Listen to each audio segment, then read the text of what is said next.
petunjuk teknis yang itu nanti untuk dijalankan, bisa untuk dijalankan jadi berlakukan. Namun inti pokok dari yang kami sampaikan, jadi dengan tidak mengurangi sesuai dengan Undang-Undang Nomor 5 79, Nomor 32 juga Nomor 6, yang itu hak asal usul, adat istiadat itu mohon tetap untuk menjadikan pedoman. Juga intinya lagi meminta kepada pemerintah untuk mengakui keberadaan perangkat desa, mengakui keberadaan perangkat desa. Yang selanjutnya nanti permohonan kami menerbitkan peraturan pemerintah yang mengakui perangkat desa menjadi aparatur pemerintah desa yang haknya tentunya tidak sama dengan BSN, tapi seperti ASN, kan seperti itu.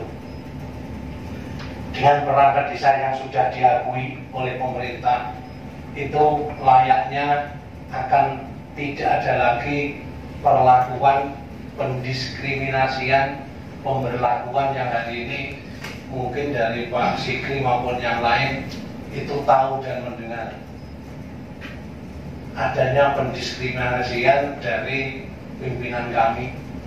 Begitu dia terpilih, ada pergantian kabinet yang otomatis, walaupun di Undang-Undang Nomor 6 itu sudah jelas dan tegas untuk masuk di jajaran perangkat desa itu ada aturan yang harus dipenuhi. Namun kenyataannya yang hari ini terjadi, begitu kepala desa baru Pak Sikri kami sampaikan, itu langsung perangkat desanya ganti semua. Itulah yang hari ini nanti perlu kami sangat aturkan, kami meminta untuk nanti petunjuk teknis PP-nya itu ada PP yang mengatur tentang perangkat desa yang itu menjadi aparatur pemerintah desa. Yang terpokok lagi, kami meminta lagi. Jadi karena kami orang desa, kita pasti bahasanya meminta, memohon, memberikan kejelasan tentang kedudukan desa agar bisa masuk kepada dalam sistem pemerintahan nasional. Jadi kalau hari ini perlu kami sampaikan kepada Bapak, jadi perangkat desa itu menjadi pegawai yang tidak jelas.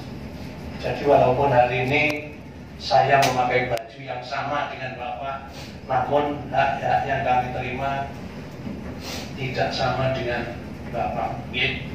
Jadi itu yang perlu kami sampaikan, dan kami mohon izin kepada Pak Sikri nanti secara teknis dari saudara-saudara kami itu perwakilan nanti teknis untuk menyampaikan. Mohon izin Pak Sikri, mohon kepada Pak Sekjen Pak Sarjoko untuk menyampaikan. Untuk Bina pemerintahan desa yang saya hormati, serta rekan-rekan yang saya hormati, mukadimah itu karena teman-teman ini ya setengah lelah Pak, dari jam 12, jam 11 siang perjalanan sampai sini jam 5, istirahat sambil subuhan, kemudian sholat Pak. Bapak Ibu sekalian yang terhormat, yang pertama, Bapak sekalian yang terhormat, yang pertama kami ucapkan terima kasih atas kesediaan Pak Digri bersama Bapak yang lain menerima kehadiran kami. Kemudian yang kedua, terima kasih juga revisi Undang-Undang Nomor 6 tahun 2014 telah disahkan, walaupun mungkin belum diundangkan. Ada beberapa catatan Bapak yang kami sampaikan, nanti secara tertulis kami sampaikan, namun ini sebagai pengantar saja. Yang pertama berkaitan dengan pasal 26 ayat 2 huruf B. Terima kasih telah dirubah. Yang semula kepala desa itu mengangkat dan memberhentikan perangkat desa, dirubah menjadi mengusulkan pengangkatan dan pemberhentian perangkat desa kepada bupati atau wali kota. Ini kembali ke Undang-Undang 579 karena kebetulan saya lahir dari generasi jahiliyah. Generasi Undang-Undang 579 itu generasi jahiliyah, di mana perangkat desa itu tidak mendapat apapun dari negara kecuali tanah kas desa jika desa itu punya. Nah, yang ingin kami sampaikan Bapak, kondisi real saat ini perangkat desa itu ada 4 generasi.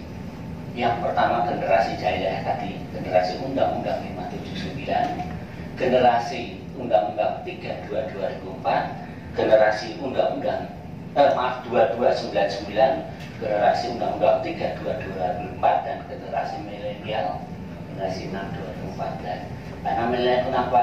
Mereka yang gelarnya S1 mau jadi perangkat desa. Kalau dulu mana mau kan? Nggak mau. No way. Nah, maka Bapak, dengan lintas generasi itu kami berharap di dalam peraturan pemerintah tetap harus memuat. Kenapa kita minta dirigidkan Pak? Ini bukan merit, tetapi fakta di lapangan menunjukkan jika tidak diatur secara letterlek di tingkat pusat, maka di daerah akan dilakukan sesuai dengan kepentingan politik daerah.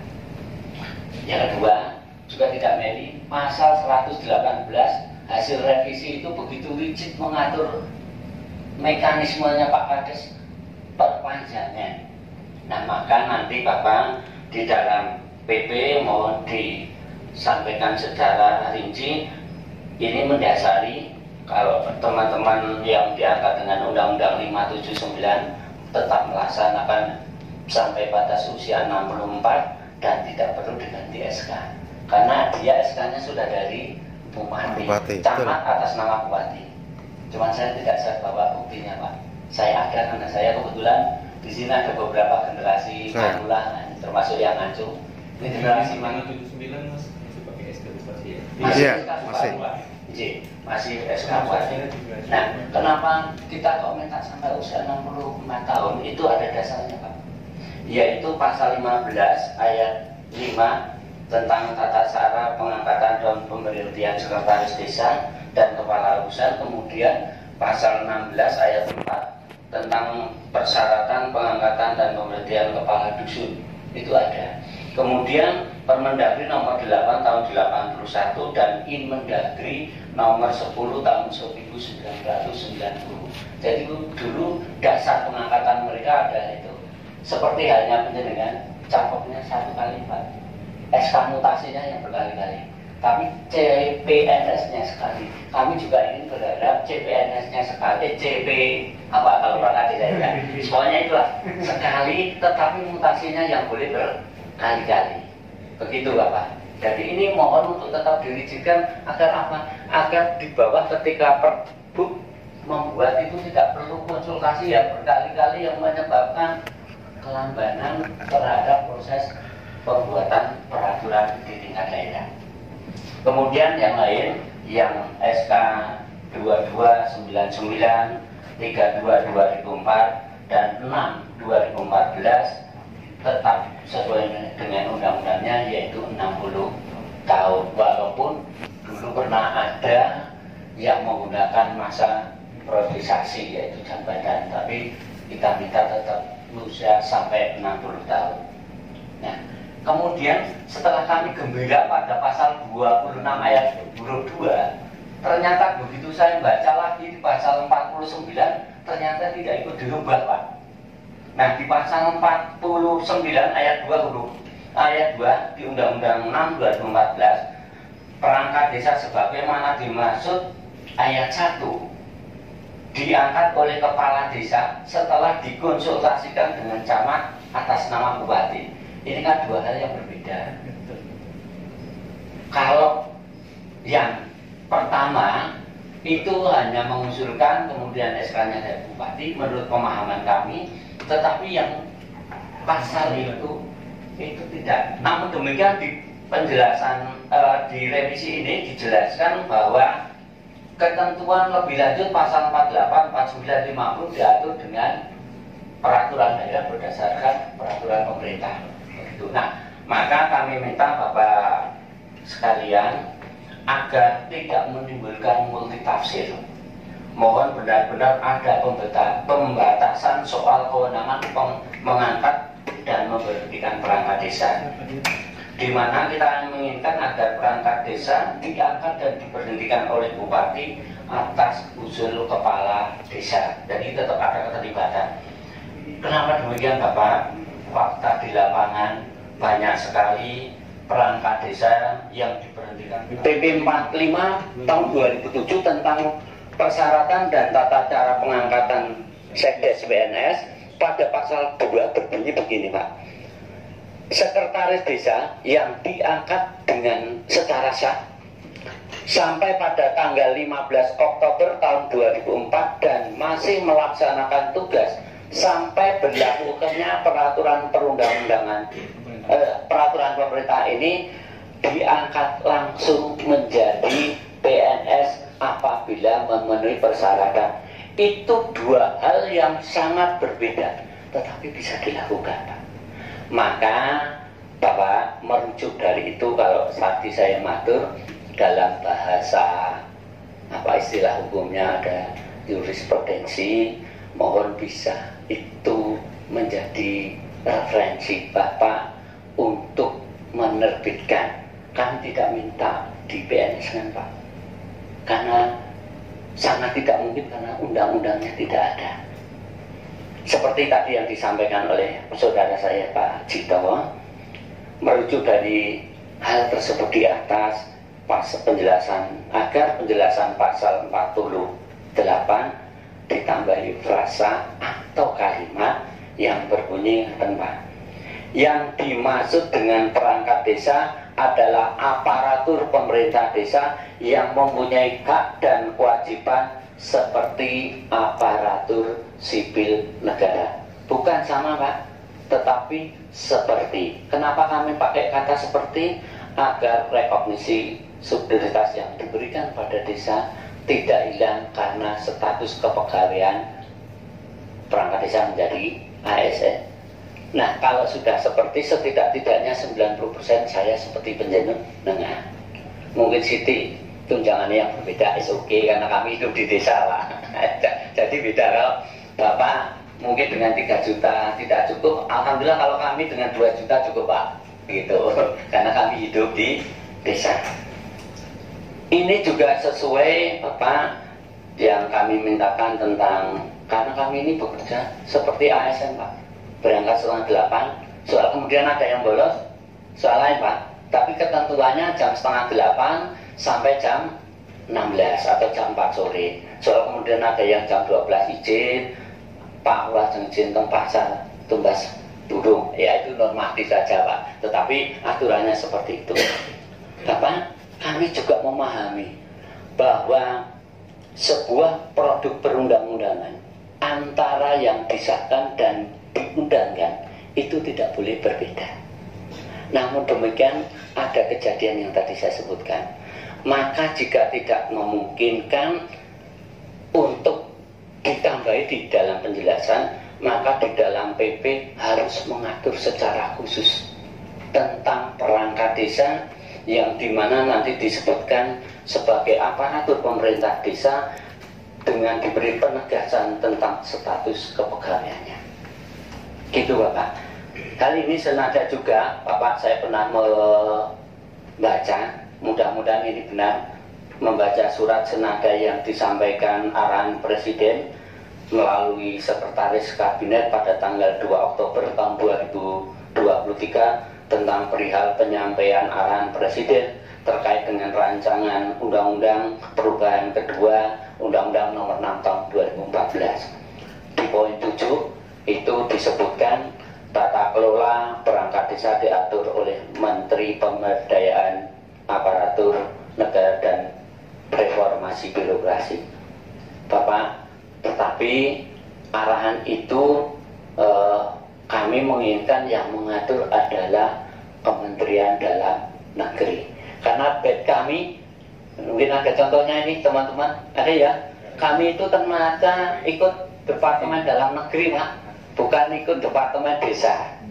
atau Menpan RB. Maka mohon itu tetap dilestarikan karena bapak saya, mbah saya itu jadi perangkat desa. Mbah saya kepala desa, bapak saya perangkat desa. Alhamdulillah saya nuruni jadi perangkat desa. Dari belum digaji sampai alhamdulillah sekarang sudah diberi. Begitu Bapak. Sehingga kami sangat berharap nanti yang sering menjadi persoalan perdebatan, kadang-kadang ada rasa iri, sama-sama mengabdi untuk desa, kayak dapat gaji ke-13 saya kok tidak, begitu Pak. Saya pernah tugas, beliau dapat pesangon, saya kok tidak. Maka nanti baik gaji siltap, tunjangan kesehatan, tunjangan sosial, gaji ke-13 saya, baik itu tunjangan anak istri, keluarga dan seterusnya, mengikuti ketentuan ASN walaupun tidak sama.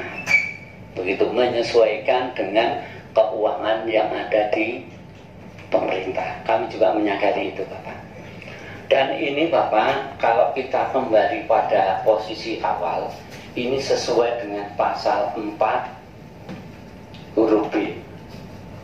Tujuan pengaturan desa itu memberikan kejelasan dan kedudukan desa dalam sistem ketatanegaraan Republik Indonesia dalam mengatur urusan pemerintahan desa dan kepentingan masyarakat setempat demi mewujudkan keadilan bagi seluruh rakyat Indonesia. Tadi saya di lift sempat membaca motonya Dirjen Bina Pemerintahan Desa itu ada desa mandiri dan sejahtera. Pak, yang sejahtera tidak hanya masyarakatnya, yang ngurusi sejahtera dulu Pak. Oke, kalau yang ngurusi aja besok masih bingung makannya, terus saya bagaimana Pak? Gitu. Nah, kurang lebihnya seperti itu Pak.